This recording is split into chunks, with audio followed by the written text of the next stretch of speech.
Hello friends, स्वागत है आपका सीएल साइंस क्लासेज के यूट्यूब चैनल पर। आज आपको मैं जानकारी देने जा रहा हूँ प्री बोर्ड परीक्षा में किस प्रकार से क्वेश्चन आते हैं और प्री बोर्ड परीक्षा में जो क्वेश्चन आते हैं आपके वो 10वीं बोर्ड की परीक्षा में भी काम आएंगे। बहुत ज़्यादा इम्पोर्टेंट क्वेश्चन बताने जा रहा हूँ आज आपको मैं।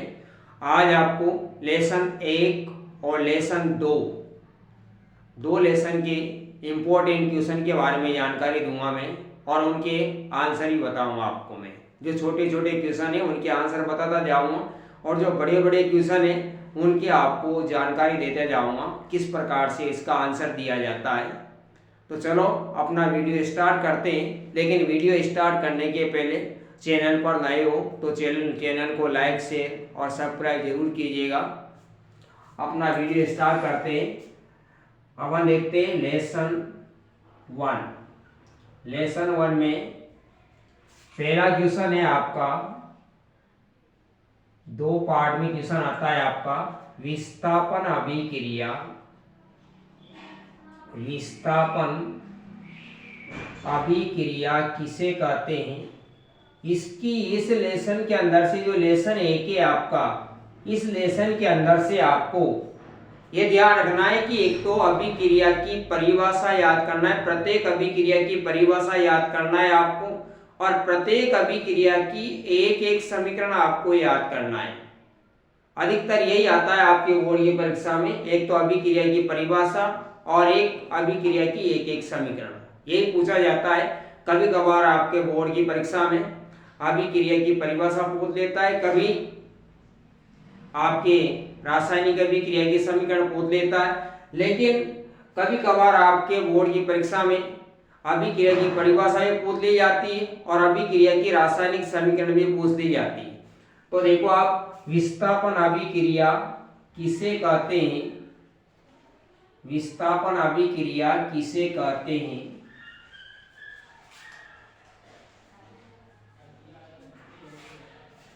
और दूसरे टाइप से क्वेश्चन आता है, इसी का बनता है कि CuSO4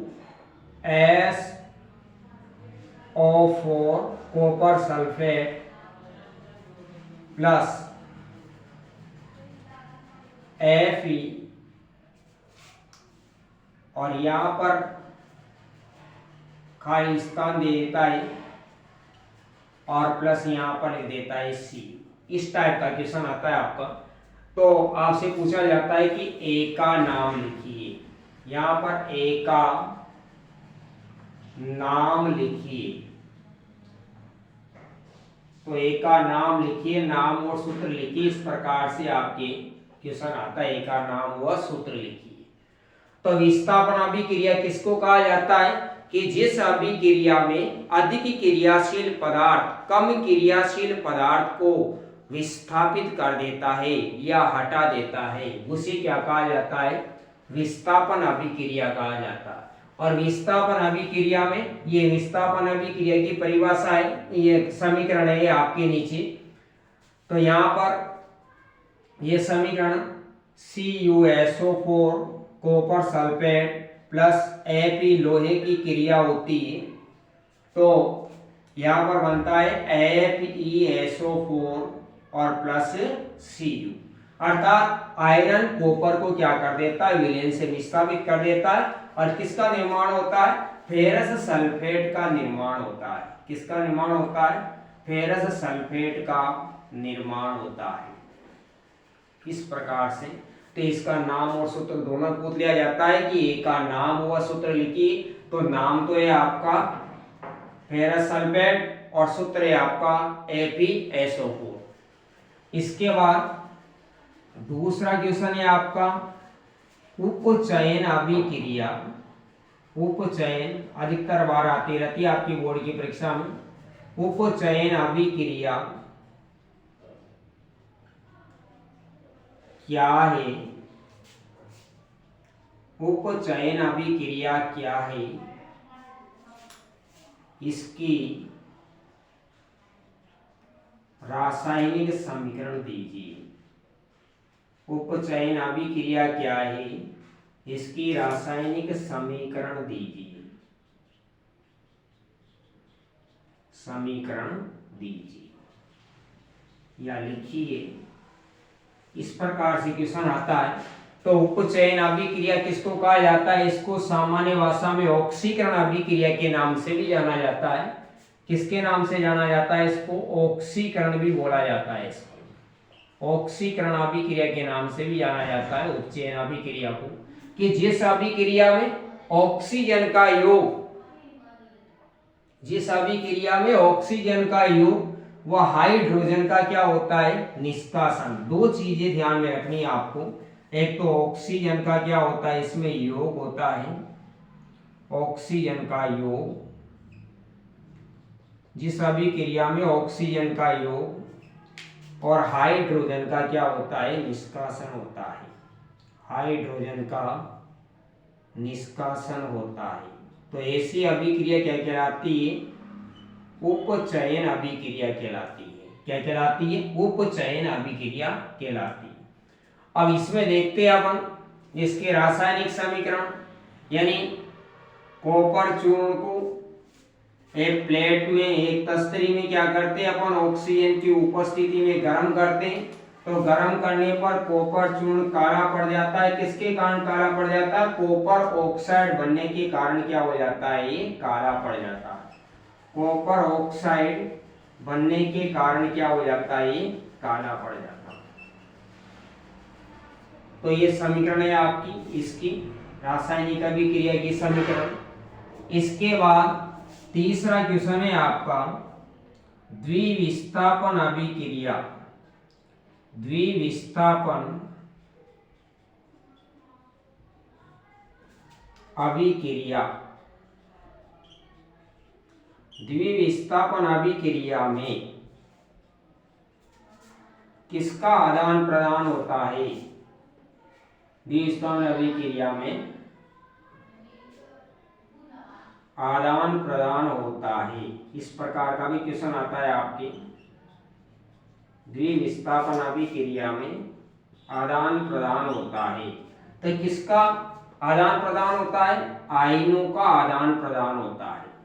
द्विविस्थापन अभिक्रिया में किसका आदान प्रदान होता है? आयनों का आदान प्रदान होता है। तो दो आयनों के द्वारा द्विविस्थापन अभिक्रिया की परिभाषा क्या होती है? कि दो आयनों के द्वारा दो आयनों का क्या होता है? विस्थापन होता है। तो ऐसी अभिक्रिया क्या कहलाती है? द्विविस्थापन अभिक्रिया कहलाती है। विस्थापन अभिक्रिया में तो क्या होता है? अधिक क्रियाशील पदार्थ कम क्रियाशील पदार्थ को क्या कर देता है? विस्थापित कर देता है या हटा देता है। उसे क्या कहा जाता है? विस्थापन अभिक्रिया। केवल इसमें एक एक आयन का ही क्या हो रहा है? आदान प्रदान हो रहा है। लेकिन इसके अंदर दो आयनों का क्या होता है? आदान प्रदान होता है। तो दो आयनों के द्वारा दो आयनों का क्या होता है? आदान प्रदान होता है, विस्थापन होता है। तो उसे क्या कहा जाता है? द्विविस्थापन अभिक्रिया कहा जाता है। एक कभी कभार ये आ जाता है आपकी विकृत गंधिता। विकृत गंधिता, विकृत गंधिता क्या है? इसे रोकने का उपाय लिखिए। रोकने का उपाय लिखिए। विकृत गंधिता क्या है? इसे रोकने का क्या लिखना है? आपको उपाय लिखना है। तो विकृत गंधिता, विकृत गंधिता किसको कहा जाता है? कि जब खाद्य पदार्थों को डिब्बाबंद खाद्य पदार्थ, डिब्बाबंद खाद्य सामग्री होती, तो डिब्बाबंद खाद्य सामग्री को लंबे समय तक रखा जाता है तो खाद्य सामग्री का क्या होने लगता है? ऑक्सीकरण होने लगता है, जिसके कारण खाद्य सामग्री का स्वाद व गंध क्या हो जाती है? बदल जाती है और खाद्य सामग्री खराब हो जाती है। तो इस प्रक्रिया को क्या कहा जाता है? विकृत गंधिता कहा जाता है। इसे रोकने के लिए क्या किया जाता है? कि जैसे आपकी किताब में उदाहरण दे रखा 10वीं किताब में कि आलू की चिप्स की थैली में से ऑक्सीजन गैस को हटाकर और उसको नाइट्रोजन गैस से सक्रिय किया जाता है, जिससे ऑक्सीकरण की क्रिया क्या हो जाती? रुक जाती है और आलू की चिप्स की तेली खराब होने से क्या हो जाती है, बच जाती है। ये इसका उपाय है। तो आज के वीडियो में बस इतना ही। लेसन 2 का आपको कल बताऊंगा वीडियो में इम्पोर्टेंट क्वेश्चन। वीडियो अच्छा लगा हो तो वीडियो को लाइक शेयर और सब्सक्राइब जरूर कीजिएगा। थैंक यू सो मच दोस्तों, धन्यवाद।